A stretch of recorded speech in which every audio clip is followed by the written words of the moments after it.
Some 200,000 people attended the late conservative activist Charlie Kirk's memorial service headlined by U.S. President Donald Trump and other top White House officials. North Korean leader Kim Jong-un says he has good memories of previous meetings with U.S. President Donald Trump and suggested he is open to further talks. A memorial service was held for the late conservative activist Charlie Kirk in Arizona almost 2 weeks after he was fatally shot at a public debate in Utah.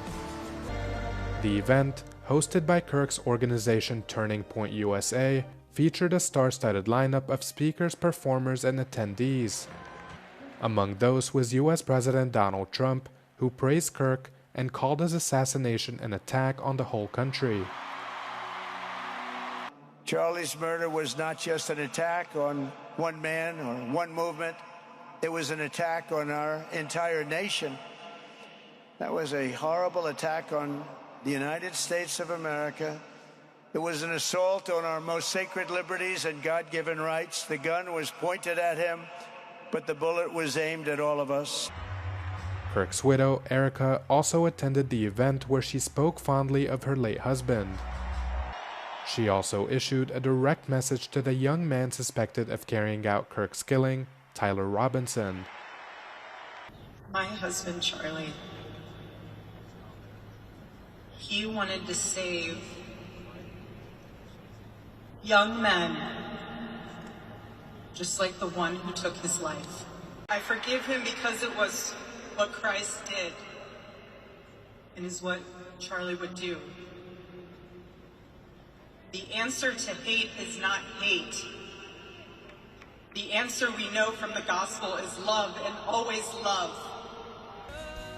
Among the other notable speakers were Donald Trump Jr. and U.S. media personality and political commentator Tucker Carlson, who paid tribute to Charlie and vowed to uphold his legacy.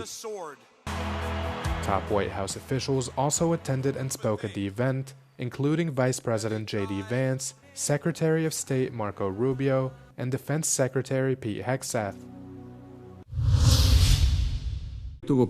Russia says it will adhere to nuclear arms limits for one more year after the last remaining deal with the United States expires in February.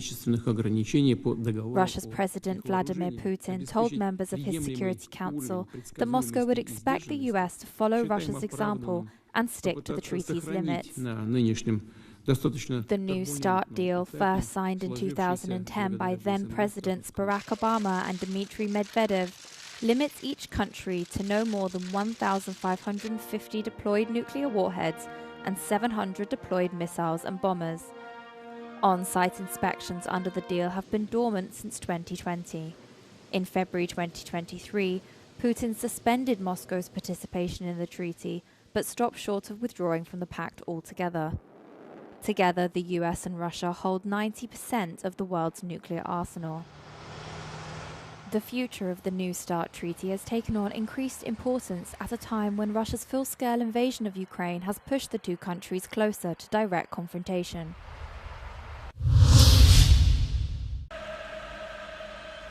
North Korean leader Kim Jong-un says he still has good memories of previous meetings with U.S. President Donald Trump and suggested he is open to further talks. However, he urged Washington to drop its demand that the country surrenders its nuclear weapons.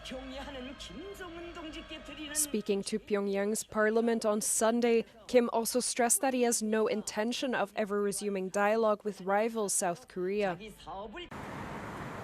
The North Korean leader's comments came as his South Korean counterpart, Lee Jae-myung, will travel to New York for the upcoming United Nations General Assembly. At the summit, the South Korean leader will also address nuclear tensions on the Korean peninsula and call on North Korea to return to talks.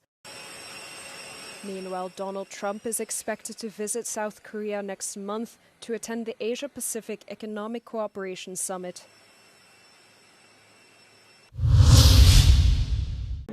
The first national meeting of digital civic circles was held in a sports arena in Budapest. The audience was carefully selected, with only registered people allowed to attend the campaign event. The meeting was organized by an outside company, which claimed that the massive venue was rented with private donations. Prime Minister Viktor Orbán said that the Europe of old is done, noting that immediate change is necessary to avoid crises. Intellektuális, szellemi bátorság kell, hogy vegyünk egy nagy levegőt és kimondjuk, Európa világa, ahogyan eddig ismertük és szerettük, véget ért. Ha letagadjuk, időt veszítünk. Ha kimondjuk, időt nyerünk.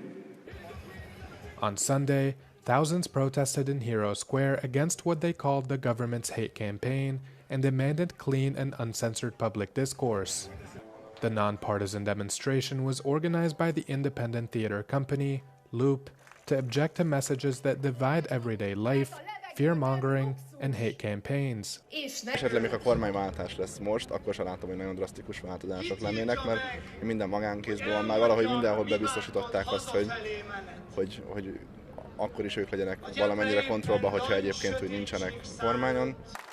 Loop had previously launched a petition against the ruling Fidesz party's campaign, which had garnered more than 200,000 signatures. Where in the EU are pet dogs most popular?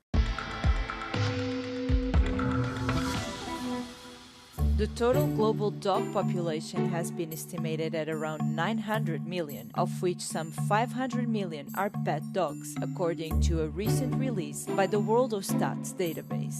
The United States, Brazil and China lead the pack. Europe's population of pet dogs hovers around 90 million, which is smaller than the cat population but far ahead of other top pets like ornamental birds, small mammals, fish and reptiles. Within the EU, Germany tops the rank with 10.6 million dogs, followed by Spain with 9.3 million, Italy with 8.8 million, Poland with 8.1 million, France with 7.6 million, and Romania with 4.2 million. When it comes to the most dogs per capita, the leading countries are Hungary with 29 dogs for every 100 people, Portugal and Poland. The number of pet dogs in the EU has steadily increased since the 2000s, driven by millennial households that form smaller families and have children later in life. The European pet market, including services and accessories, was worth 30 billion euros in 2023.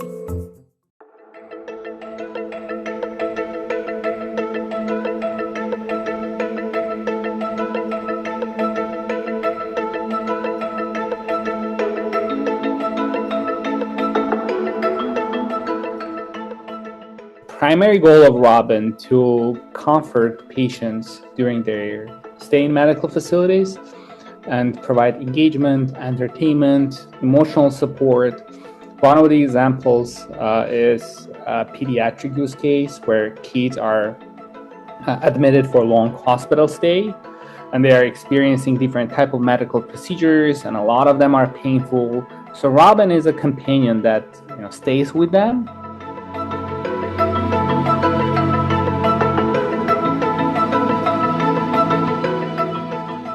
You can tell that the patients, when she, enters the room, they light up because they know it's their turn.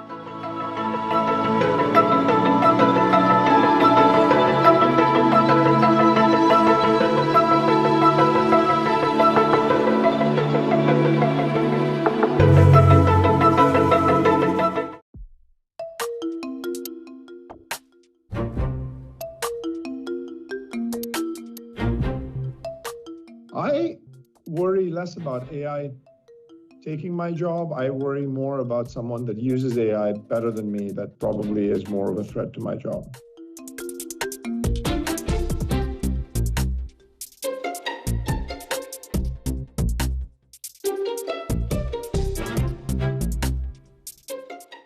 Yes, every job will be refactored, and as a result, some jobs will get lost. And you will have to make sure that you reconfigure the way that the workforce operates. But the thing that's going to be important is that we all engage in reskilling of talent around us and upskilling of talent. I think that's going to be more important than anything else, and that there's going to be more jobs that are created with AI as well. That, frankly, we don't even know which jobs are going to be created yet.